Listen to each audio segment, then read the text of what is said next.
আসসালামু আলাইকুম everyone, welcome to my channel. আমার নতুন ভিডিওতে আপনাদেরকে স্বাগতম।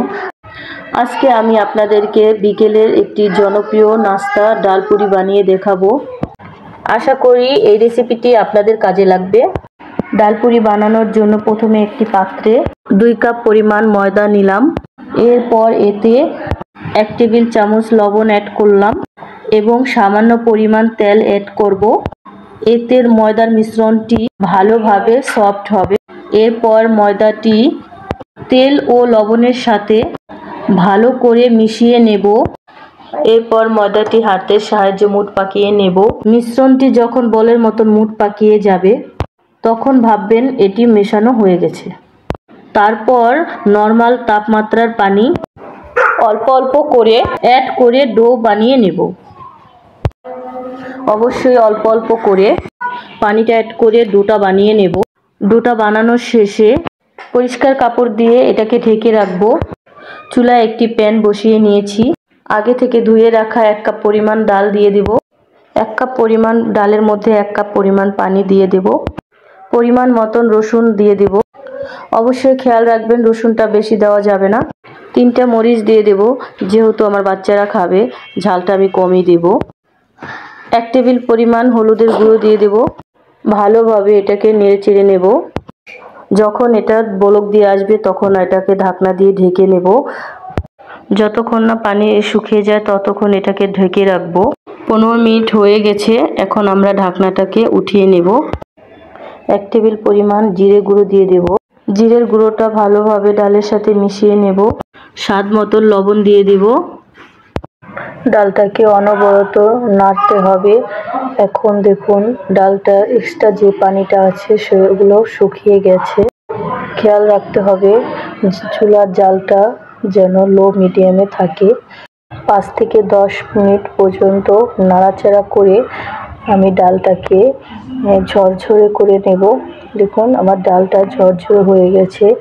এখন আমি এটাকে এক পাশে রেখে দেব। ডোটাকে এখন দেখব কতটা সফট হয়েছে। ডোটা অনেক সুন্দরভাবে সফট হয়ে গেছে। এখন আমি ডোটাকে বলের মধ্যেই নেড়ে চেড়ে নেব, মানে মেখে নেব আর কি। মাখানোর শেষে আমরা হাতের সাহায্যে গোল গোল রুটি বানিয়ে নেব। প্রথমে আমি যেটা করব, ছোট ছোট চেলি কেটে নেব। তারপর আপনি যতটুক সাইজে পুরিটা তৈরি করতে চান পুরির উপর ডিপেন্ড করে ছোট ছোট চেলি কেটে নেব। তারপর আমি নরমালি পুরি যে সাইজে হয় সেই সাইজে তৈরি করে নেব। এবার আমি হাতের সাহায্যে চেলি ছড়িয়ে নেব। মাঝখানটা একটু ফাঁকা করে নিচ্ছি। আগে থেকে ডালের পুরটা রান্না করে রেখেছি যাতে নিয়ে নিতে পারি। এবার আমি পুর নিয়ে নিচ্ছি এবং সাইডটাকে ভালোভাবে ছড়িয়ে দিচ্ছি। সাইডটাকে ভালোভাবে ছিল করে দিচ্ছি। আমি কিভাবে কাজটা করছি সবগুলো পুরির মধ্যে ডালের পুরটা দিয়ে দেব। এতে একটা একটা করে ডালের পুর ভরে নিলে চেষ্টা করবেন আগে সবগুলো পুরি মধ্যে ডালটা ভরে নিতে, তারপর বেলে নেবেন এবং সেট হওয়ার সময় পাবে বেলে নিতে ইজি হয়। এবার আমি সামান্য তেল মেখে নিয়েছি।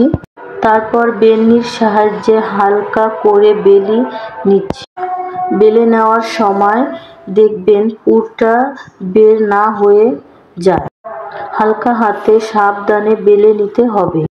একইভাবে সবগুলো বেলে নেব। বেলে নেওয়া হয়ে গেছে।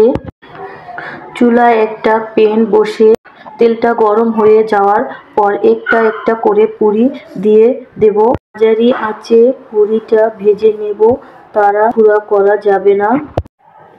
এরই মাঝে আমার পুরি দুটো ভাজা হয়ে গেছে এবং বেশ, তাহলে আমার হোটেল স্টাইল ডালপুরি, ঘরের তৈরি ডালপুরিটা কতটা পারফেক্ট হয়ে গেছে তা আমি আপনাদেরকে ভেঙে দেখাচ্ছি। মজাদার, আপনারা দেখেই বুঝতে পারছেন কতটা ক্রিস্পি হয়েছে। আশা করি আজকের রেসিপিটা আপনাদের ভালো লেগেছে। যদি ভিডিওটা ভালো লেগে থাকে তাহলে লাইক, কমেন্ট, সাবস্ক্রাইব করে দিয়ে যাবেন। আল্লাহ হাফেজ বন্ধুরা, আবারও নতুন ভিডিওতে আপনাদের সাথে দেখা হবে।